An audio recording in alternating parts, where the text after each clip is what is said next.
Bismillahirrahmanirrahim. Assalamualaikum warahmatullahi wabarakatuh. Yang terhormat dosen pembimbing mata kuliah Bahasa Indonesia Bapak Muhammad Yazidul Ulum MPD. Perkenalkan, nama saya Taufik Muhammad Haidir dengan NIM 200810642. Di sini saya akan mempresentasikan materi sejarah kedudukan dan fungsi bahasa Indonesia. Untuk memenuhi tugas ujian akhir semester di mata kuliah Bahasa Indonesia. Mulai saja, Bahasa Indonesia merupakan bahasa pemersatu bangsa karena bahasa tersebut merupakan bahasa resmi dari negara kita, yaitu Negara Kesatuan Republik Indonesia. Kita masuk ke sejarah bahasa Indonesia.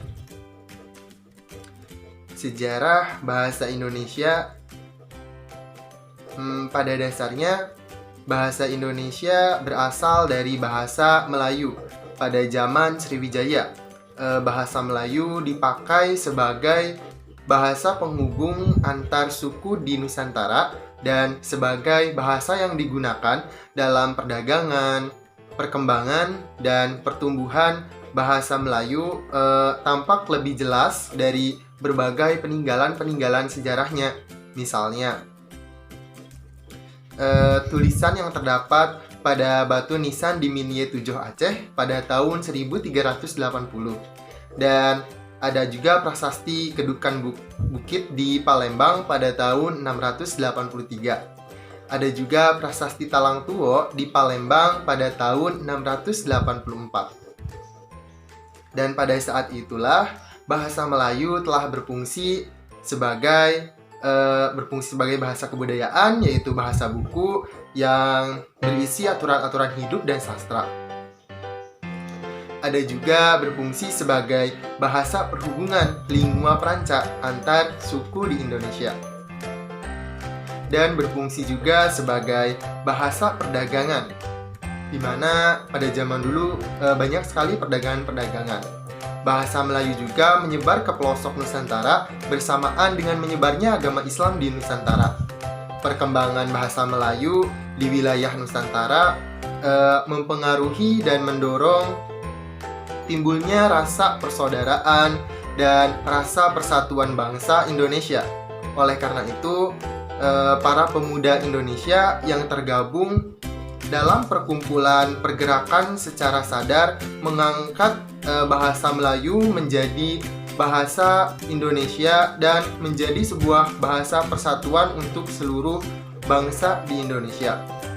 Pada saat Sumpah Pemuda tanggal 28 Oktober 1928, pada tahun inilah bahasa Indonesia kokohkan kedudukannya sebagai bahasa nasional. Penamaan bahasa Indonesia itu diawali sejak dicanangkannya Sumpah Pemuda pada tanggal 28 Oktober 1928 untuk menghindari kesan imperialisme bahasa pada nama bahasa Melayu yang kalau misalkan tetap digunakan. Hingga saat ini bahasa Indonesia merupakan bahasa yang hidup yang terus menghasilkan kata-kata baru baik melalui penciptaan maupun penyerapan dari bahasa daerah dan dari bahasa asing. Ada 4 faktor yang menyebabkan bahasa Melayu diangkat menjadi bahasa Indonesia.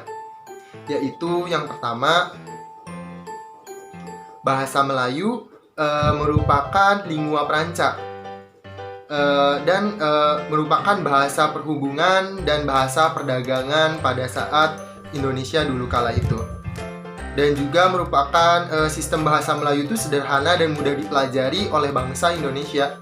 Dan juga suku Jawa, suku Sunda, dan suku-suku lainnya juga menerima dengan sukarela menerima bahasa Melayu menjadi bahasa Indonesia sebagai bahasa nasional. Dan faktor yang terakhir itu, bahasa Melayu mempunyai kesanggupan untuk dipakai sebagai bahasa kebudayaan dalam arti yang sangat luas. Selanjutnya, kedudukan bahasa Indonesia. Bahasa Indonesia mempunyai kedudukan yang amat penting yang tercantum dalam ikrar ketiga dalam Sumpah Pemuda. dengan bunyi kami putra dan putri Indonesia menjunjung bahasa persatuan bahasa Indonesia. Dan juga tercantum dalam Undang-Undang Dasar Republik Indonesia 1945 pasal 36 menyatakan bahwa bahasa negara ialah bahasa Indonesia. Dengan begitu, dapat diketahui bahwa kedudukan bahasa Indonesia adalah sebagai berikut, yaitu pertama, kedudukan sebagai bahasa persatuan atau bahasa nasional. Bahasa Indonesia itu memiliki kedudukan sebagai bahasa nasional, diantaranya seperti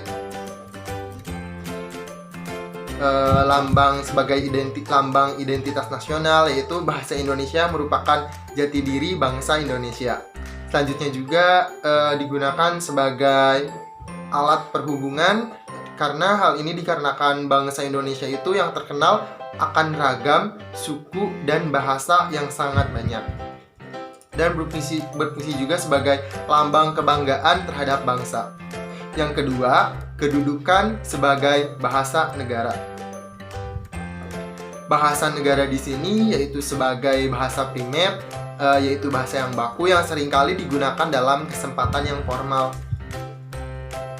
Bahasa Indonesia memiliki kedudukan sebagai bahasa negara, diantaranya yaitu sebagai alat pengantar dunia pendidikan. Hal ini dibuktikan dengan pemakaian bahasa Indonesia sebagai bahasa pengantar di lembaga-lembaga pendidikan. Dan juga digunakan juga sebagai bahasa penghubung tingkat nasional. Dan yang ketiga yaitu sebagai pengembang kebudayaan nasional, ilmu, dan teknologi. Bahasa Indonesia juga sebagai bahasa resmi kenegaraan. Selanjutnya masuk ke fungsi bahasa Indonesia. Bahasa Indonesia memiliki fungsi secara umum dan khusus. Bahasa Indonesia memiliki fungsi secara umum sebagai berikut, yaitu fungsi utama bahasa adalah sebagai alat berkomunikasi dan sarana untuk menyampaikan informasi.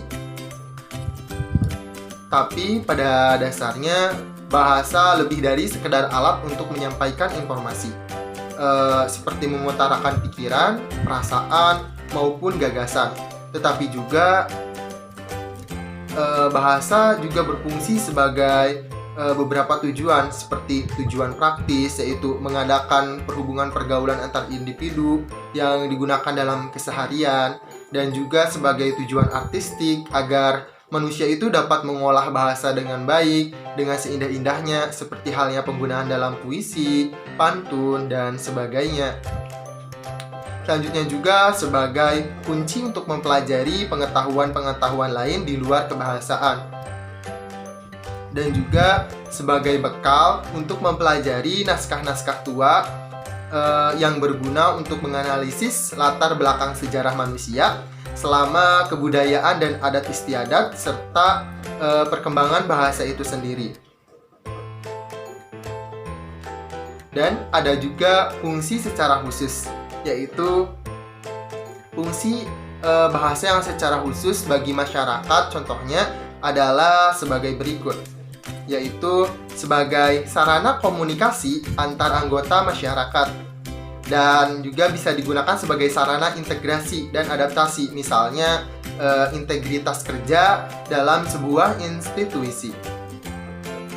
Bisa juga digunakan sebagai sarana sosial, berfungsi untuk mengendalikan komunikasi antar individu agar bisa saling memahami satu sama lainnya.